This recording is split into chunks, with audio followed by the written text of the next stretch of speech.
চল ওইদিকে আরেকটা জায়গা আছে, হ্যাঁ ওই পাশে পাহাড়ে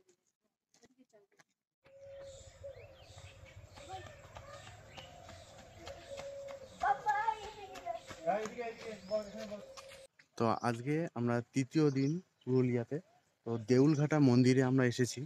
তো দেখা যাক দেউলঘাটা মন্দিরে বহুত পুরনো, এখানে বহুত অনেক শুটিংও হয়েছে। সামনে আপনারা দেখতে পাচ্ছেন এখানটা থেকে শুরু রাস্তা, ঠিক উল্টো সাইডে এখানে নদী রয়েছে। তো এখান থেকে শুরু হয়েছে দেউলঘাটার যে মন্দির। দেখুন এখানটায় কত পুরনো, এখানে অনেক পুরনো কাজ, ইটের তৈরি। এটা নতুন হয়েছে। তো পুরুলিয়াতে ঘুরতে আসলে এইসব যে প্লেসগুলো আপনাদের দেখাবে, যেসব ট্রাভেলস এজেন্সি আছে ওদের কাছে আপনারা শুনবেন, তাহলে দেখতে পারবেন এইসব প্লেসে আপনাকে নিয়ে যাবে। আর আপনারা নিজেরাও গুগলের লিঙ্ক দেখে আপনারা এখানে আসতে পারেন। নিচে ডিসক্রিপশনে লিঙ্ক দেওয়া আছে, ওখানে যে ক্লিক করে আপনারা ডাইরেক্ট দেখতে পারেন এটা এই মন্দিরটা কোথায় আছে। আমি যেসব জিনিসপত্র দেখাচ্ছি, যেসব প্লেস আমি দেখাচ্ছি, সব প্লেসের লিঙ্ক নিচে দেওয়া আছে। আর এখানে দেখতে পাচ্ছেন এখানে যে ইটের তৈরি করা পুরোপুরিভাবে, এখানে একটা ইটের পর একটা দেওয়া, আর পুরোপুরি ইটের কাজ রয়েছে এখানটায়। আর বহুত পুরনো, অনেক পুরনো মন্দির বলে এখানে একটু একটু করে মেরামতির কাজ এখানে চলছে। এখানে যে বাইরে যে লোহার গেটটা দেখছেন, এটা নতুন এখানে লাগানো হয়েছে।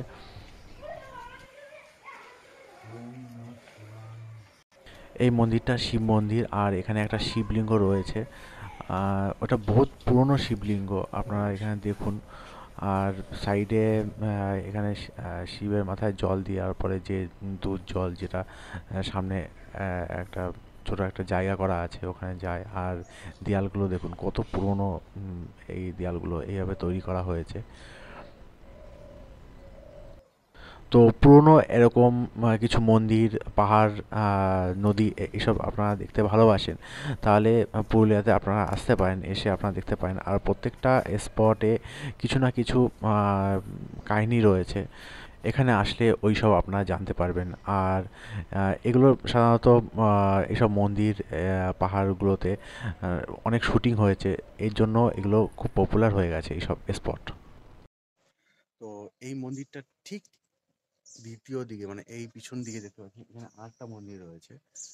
তো এটা হলো শিব মন্দির, আর ওইটা বলছে কালী মন্দির না কি, ওটা আমরা যেয়ে দেখছি।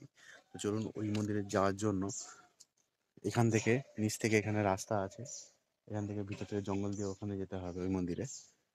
তো আমরা এখন দ্বিতীয় যে মন্দিরটা, আমরা ওখানে যাচ্ছি।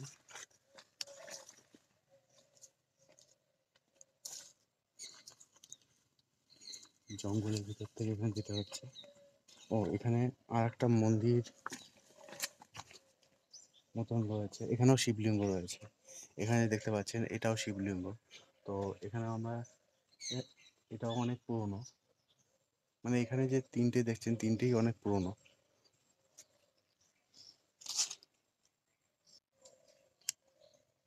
এখানে যে কাজগুলো দেখছেন এগুলো পুরোপুরি পুরোনো দিনের কাজ করা হয়েছে।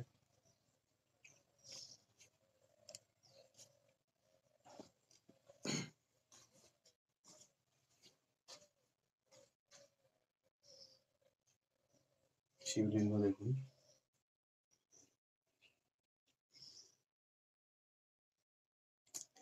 এটা আশেপাশে দেখে যা মনে হচ্ছে শিবলিঙ্গটা অনেক পুরনো, কিন্তু সাইডে যে দেয়ালগুলো দেওয়া হয়েছে এগুলো নতুন, মানে বেশি পুরনো না। আহ এখানে শিবলিঙ্গটাকে সুরক্ষিত রাখার জন্য এই চারিপাশের দেয়ালগুলো দেওয়া হয়েছে। ছাদটাও বেশি পুরনো না, এটা নতুনই এখানে দেওয়া হয়েছে শুধুমাত্র এই শিবলিঙ্গটাকে সুরক্ষিত রাখার জন্য।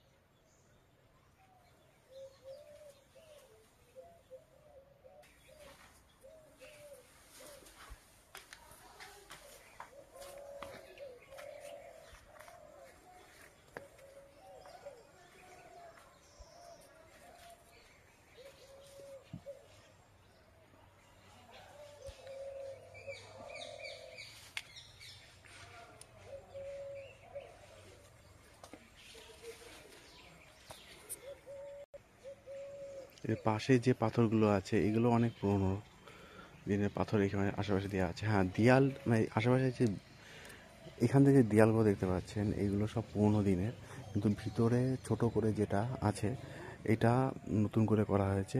এই মন্দিরটা অনেক বড়ই ছিল। এবার চলুন তাহলে ওই পাশে যে মন্দিরটা আছে ওই মন্দিরটা আমরা দেখতে যাই।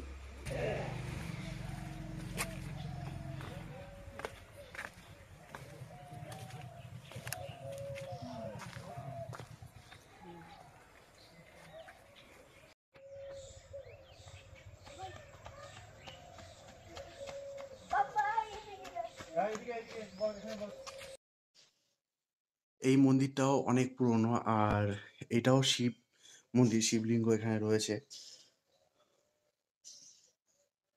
অনেক পুরনো দিনের মন্দির।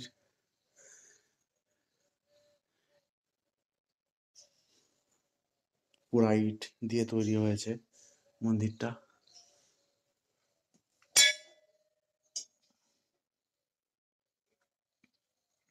গ্রিলগুলো নতুন করা হয়েছে, কিন্তু দেয়ালগুলো, মন্দিরটা পুরোপুরি একদম নতুন কিছুই না। এটা সব পুরোনো দিনের ইটের কাজ করা রয়েছে চারিদিকে। উপর সাইডটা পুরোপুরি আপনারা দেখতে পাচ্ছেন কিনা দেখুন। উপর দিকে যত আছে সবই হলো পোড়া ইটের কাজ। এখানে দেখুন পুরো ডিজাইন যেগুলো আছে পুরোপুরি একদম পোড়া ইটের কাজ করা হয়েছে এখানটায়। মন্দিরের চারিপাশে দেখুন এখান থেকে কতটা মন্দিরের এখানে পাথর রয়েছে, পাথর দিয়ে ঘেরা রয়েছে। আর মন্দিরের দেয়ালগুলো দেখুন, দেখেই মনে হচ্ছে অনেক পুরোনো দিনের এই মন্দিরটা। রাজাদের আমলে এই মন্দির তৈরি, আর সেইভাবেই এটা রয়েছে।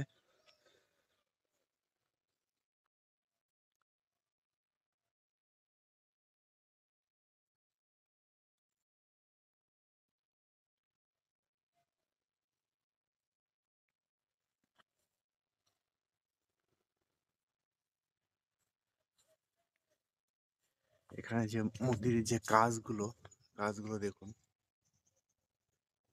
পুরোপুরি পোড়া ইট দিয়ে তৈরি করা হয়েছে। সেই কাজগুলো ইটের উপরেই করা হয়েছে, আর কিছুই নেই এখানটায়।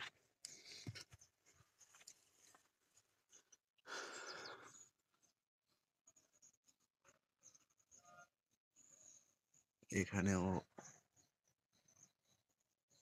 দেখানোর চেষ্টা করছি। তো পুরুলিয়াতে আসলে আপনারা অবশ্যই এই যে মন্দির এর গুগলকে যে লিঙ্ক, সেই লিঙ্ক আমি নিচে ডিসক্রিপশনে দিয়ে দেবো, ওখানে যে আপনারা দেখতে পারেন। আর এইটা যে দেখতে পাচ্ছেন এটা হলো শিবলিঙ্গ থেকে যে দুধ জল যে বেরোবে সেটা এখান থেকে বেরোবে। এর জন্য এই ব্যবস্থাটা করা হয়েছে এখানটায়।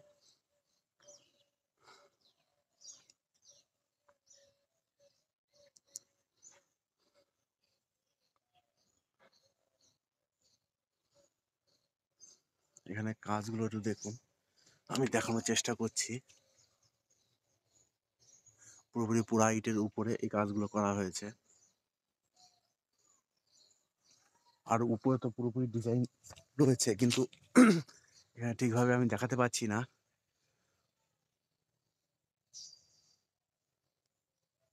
তো চলুন এর অন্য পাশে যেখানে আমি বললাম যে নদী আছে, সেই নদীর কাছে আমরা যাব, যে আমরা দেখব, ওখানে কিছু ভিডিও আমরা তৈরি করব।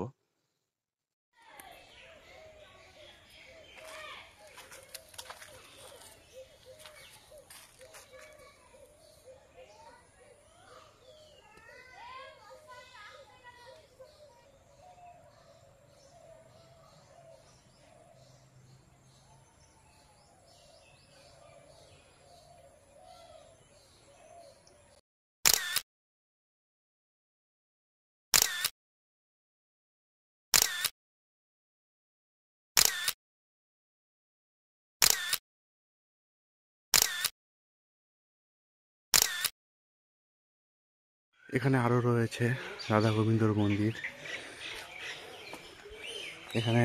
এখানেও শিবলিঙ্গ আপনারা দেখতে পাচ্ছেন, এখানেও শিবলিঙ্গ রয়েছে। এগুলো সব নতুন তৈরি করা হয়েছে, বেশি পুরনো না। এখানে গণেশ ঠাকুরের দেখতে পাচ্ছেন, এখানে গণেশ ঠাকুর বিরাজমান। এগুলো সব নতুন তৈরি করা হয়েছে। আর এটাও দেখবো আমরা, এখানেও ঠাকুর বিরাজমান রয়েছে, গণেশ ঠাকুর এখানে রাখা রয়েছে।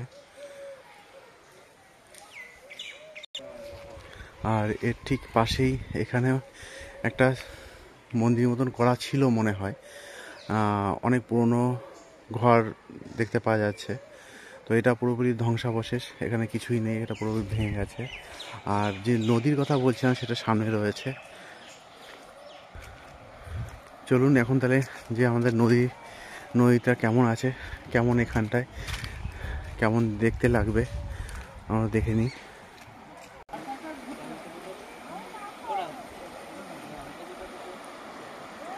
তো দেউলঘাটা এনসিয়েন্ট টেম্পল দেখার পর আমরা তার বিপরীত দিকেই এখানে একটা নদী দেখতে পাচ্ছেন, কাকসা নদী। তো এখানে খুবই সুন্দর জায়গা, এখানে ফটো তোলার জন্য খুবই ভালো জায়গা।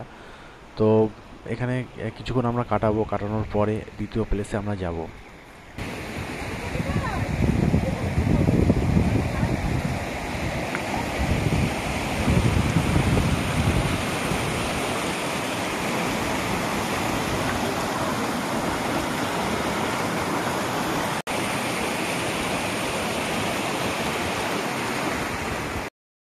মন্দিরের এই পাশেই হলো কাকসা নদী। তো কাকসা নদীতে আপনারা দেখতে পাচ্ছেন এখানটায় এখন স্রোত নেই।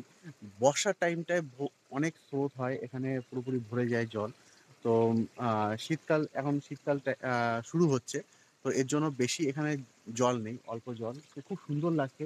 এই আহ, যে পাথরগুলো আছে, পাথরগুলোর উপরে আপনারা যে দেখতে পারেন, খুবই সুন্দর। আর আপনারা একটু যখন বর্ষা নেই সেই টাইমটায় আসুন, তাহলে খুবই ভালো লাগবে দেখতে। শীতের টাইমটায় জানুয়ারি, ফেব্রুয়ারি, ডিসেম্বর এরকম টাইমটায় আসবেন, তাহলে খুবই ভালো লাগবে। তো চলুন যে নেক্সট যে প্লেস আছে ওখানে আমরা যাব। তো কাকসা নদী দেখতে পাচ্ছেন, কাকসা নদী অনেকটা দূর থেকে আসছে। আমরা কাকসা নদীর উপর থেকে ব্রিজ করে আসছিলাম, এসে আমরা এই যে পুরনো যে মন্দিরটা, এই মন্দিরটা আমরা দর্শন করলাম। তো চলো এবার নেক্সট যে প্লেস আছে ওই প্লেসে আমরা যাব।